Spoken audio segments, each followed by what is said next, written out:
Today we are making an isometric cozy little room. I'm super excited to share this with you, so go on and get cozy. Hello everyone, welcome back to Cozy Tea. We're starting off here by creating the isometric room itself, just following the lines on the grid. If you don't know where the grid is in your settings, you can look it up. This sounds very passive aggressive. Look it up, why don't you? But no, you can look it up online. It's very easy to find. You can turn it on and off once you're done using it. So it's very simple. I tried to focus on what elements would make a cozy room without cluttering the room too much. Clutter in my real life is like, I don't know, my last name or something, because I can't keep a room clean to save my life. But at least I can do it in an illustration. How about that? So I'll take that if anything. I added, a cute plant. We got the Monstera plant, which, in real life, I kill the second I bring that thing into my home. I don't know why. We've also got this really nice, sleek, modern day industrial furnace, which I think looks really cool whenever I see one in real life.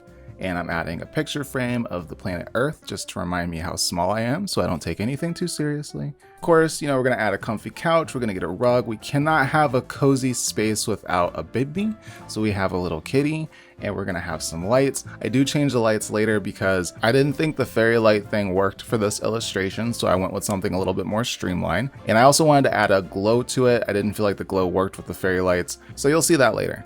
After the initial outline, I go in and start laying down the heavy outline. I do change the color of the outline a couple times in this overall illustration. I don't show it every single time I do it, but ultimately I do go with black. I was starting with a lighter outline because the colors in the background were so dark, but I do think later on you'll see how cohesive the darker outline looks for this dark and moody vibe that I'm going for. I play around with what I'm gonna have on the couch because I didn't want the couch to be bare, so I took me a little break from that. I'm gonna come back to it later because I cannot figure it out. I'm like, what am I gonna put on this couch? What am I gonna put on it? But, don't stress. It's about being cozy, enjoy the process. So if you can't figure it out now, you come back to it later. I'm sure by then you'll have something figured out. Just a little advice from me to you. I go on and add a floating shelf. I put some books on it. We're gonna add some other things to the shelf a little bit later. But other things I wanted to focus on adding was obviously a tea kettle because we couldn't be cozy tea without the tea. And that's gonna be animated later on in the illustration. I had a lot of challenges coloring this. I know what my color palette was. I wanted to go for like some dark blues, some bright yellows. Obviously cozy tea is yellow and blue. And that's not Ukraine related. It just happened to be a coincidence. But obviously,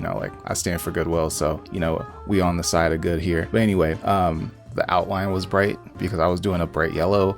I also changed it to white, and that bright outline was kind of clashing with the color too much. You have that brightness of the outline plus the brightness of the interior color. That adds kind of a compounding brightness. And if you're going to do a darker outline, then you want to have a brighter in color just to make that contrast really nice and clear and legible.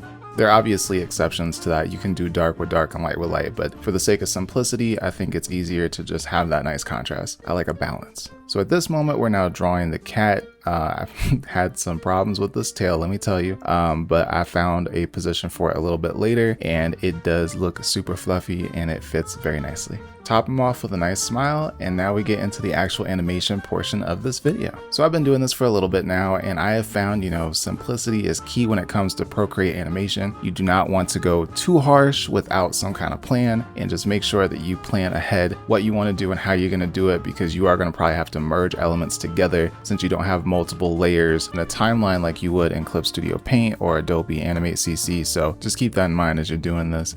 At this point, we're working on the flame and the fireplace. I just wanted to do a 3-frame loop to keep it simple and, easy. I add some illumination to the back of the fireplace to make it look, illumination-y, if you will. And that's gonna help me, make these shadows a little bit more realistic. So I expand on these shadows in the second frame to make it look like the shadows moving along with the light to add, that cohesion I'm always talking about. Since I'm only working with 3 frames, I want to make sure that I don't add too much extra shadow to the outline because then it's just going to look really choppy, and we want to avoid that. So a little goes a long way here to add a nice transition. I didn't add a shadow everywhere, just to the places where I felt like it would translate the best. So now the cat is finally getting a tail, and this is where I do the whisker animation, so they move up and down with the fire animation in the background. So at this point, the only frame that's different is frame 2. Frame 1 and 3 are the same, but that's what's creating our illusion here, our movement. we finally get back to the couch, and I'm adding a blanket, and I'm going to also add a pillow here. I had some creative ideas on how to place the blanket on the couch, but I felt like, you know, having a nice tidy folded blanket isn't cozy. It doesn't say I've been sitting here. It doesn't say warm and welcoming. So I wanted it to look a little used, a little just kind of thrown on there as if someone went and got up and they're going to come back later. Some of the last things I add here is the tea kettle. So I make sure I add the steam coming out of it and the rolling water. And then I add a couple things to the shelf, fix up a couple lines with the shadowing. And then we transition into the Procreate footage, which is going to be a little bit darker than the camera footage due to